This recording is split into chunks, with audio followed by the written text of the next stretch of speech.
If you ever hear the name Eugen Schüfftan, it's often in the context of the Schüfftan process, a revolutionary special effect technique that Schüfftan designed himself. It allowed moving figures to be projected into miniature backdrops on film, and was most famously utilized in Fritz Lang's Metropolis. But Schüfftan wasn't the cinematographer on Metropolis. That was the work of Karl Freund, a man who would go on to direct The Mummy in Hollywood and have a long and fruitful career as a director and cinematographer. Schüfftan did move to Hollywood, but he never got the respect of someone like Freund in English-language circles. Schüfftan shot films from 1929 to 1966, worked on over 60 projects, and even won an Oscar for The Hustler. But Schüfftan still rarely gets discussed as a cinematographer. He passed away in 1977 and never participated in a full-length interview about his career. Which is crazy when you watch his films and realize his visuals are so distinct, bold, and creative. Or when you learn that he worked with Douglas Sirk, Max Ophuls, G.W. Pabst, Robert Siodmak, and even Buster Keaton. But unfortunately, he either caught the masters on their way up, or in the case of Keaton, on the way down. The cinematographer Henri Alecan, who shot Wim Wenders' Wings of Desire, Jean Cocteau's Belle et la Bête, and William Wyler's Roman Holiday, worked as Schüfftan's assistant on 9 films, and said that his mentor taught him some of the most important lessons he ever learned. Quote, "Schüfftan initiated me into the secrets of his art, which consisted of 2 principles: observation of composition and light in the old masters, transposition and application to the cinema of the rules this reveals. For me, this experience was devastating, a revelation. The relationship between Schüfftan and his directors, Pabst, Carnet, was astonishingly rich. At last, I had an opportunity to escape from a milieu in which light was considered as a simple physical given, and get to know a cameraman who had over many years mediated on the aesthetic and psychological problems of light."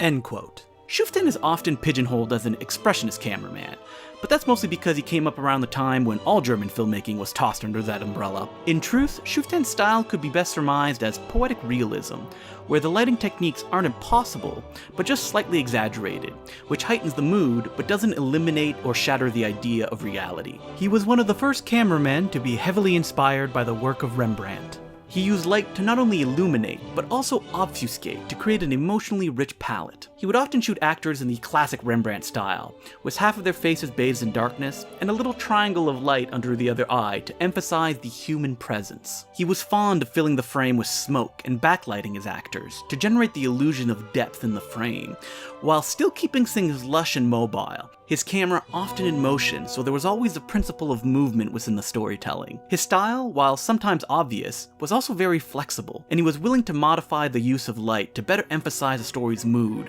and never be a victim to overcompensation for the sake of it. His poetic realist style is most plainly seen in the first feature he shot, People on Sunday, a beautiful city symphony that follows non-actors going out on a picnic, but still oozes all the visuals that would come to define Schüfftan's future work, and that of co-director Edgar G. Ulmer and Robert Siodmak. Schüfftan did everything from early proto-noirs, backstage musicals, and even some pulp adventures, and he did it all with the kind of flair that no one else could replicate. And when things started to get dicey in Germany due to the rising fascist powers, Schüfftan ended up moving to France and became a fixture in their film industry, along with an army of other immigrants from the German film scene. And while Schüfftan collaborated with an endless assortment of people who would go on to join the cinematic pantheon, he never quite made it. His work on Marcel Carnet's classic Port of Shadows, which is just as dense and intoxicating as anything Schüfftan did, seemed to indicate that the sky would be the limit. But then, Schüfftan moved to Hollywood. The move itself was not earth-shattering, because German film artists were arriving by the boatload in the 30s and 40s. But what was frustrating was that Schüfftan could not get into Los Angeles' Cinematographers Union.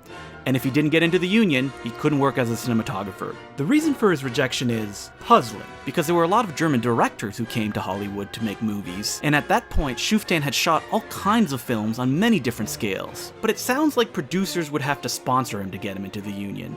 And for some reason that's missing from history, no one would do it. So while all of his director friends were carving their own place in the industry, Schüfftan had to work in anonymity. His most fruitful collaboration was on Poverty Row with his pal Edgar G. Ulmer. For a stretch, Schüfftan shot all of Ulmer's films, but he didn't get proper credit. He was often listed as the production designer, a role that Ulmer did himself, and while Schüfftan did all the lighting, it was often his cameraman that took the cinematographer's credit. But nobody was fooled. Just look at the way the light falls on Carradine's face in Bluebeard, or the way the camera travels in Club Havana.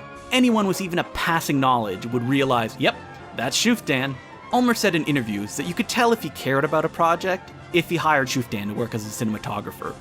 But even Ulmer eventually moved on without him, their last collaboration being Carnegie Hall, in which Schüfftan shot all of the virtuoso music sequences, but a different cinematographer handled the dramatic scenes.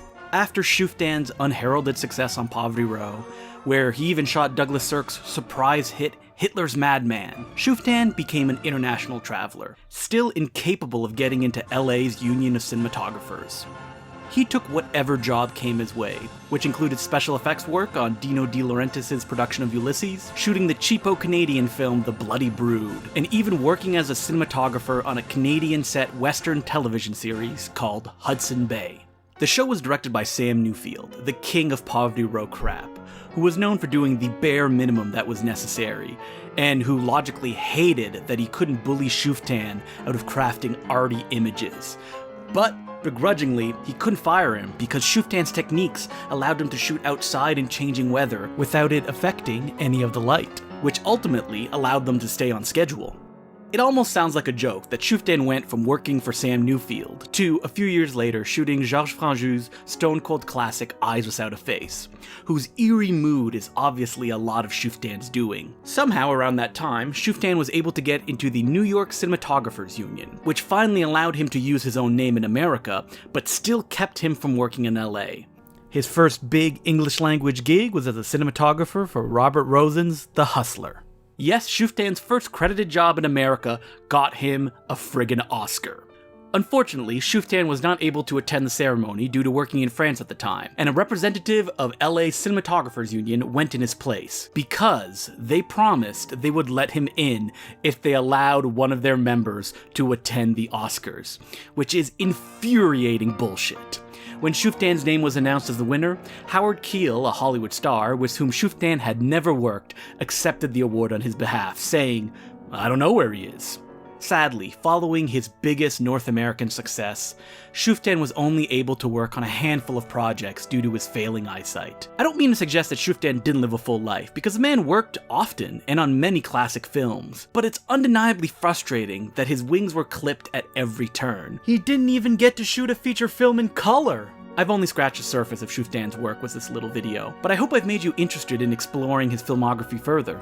Schüfftan was one of history's great cinematographers, but almost no history books remember him as such. They simply list him as the creator of a special effects technique, and he was so much more.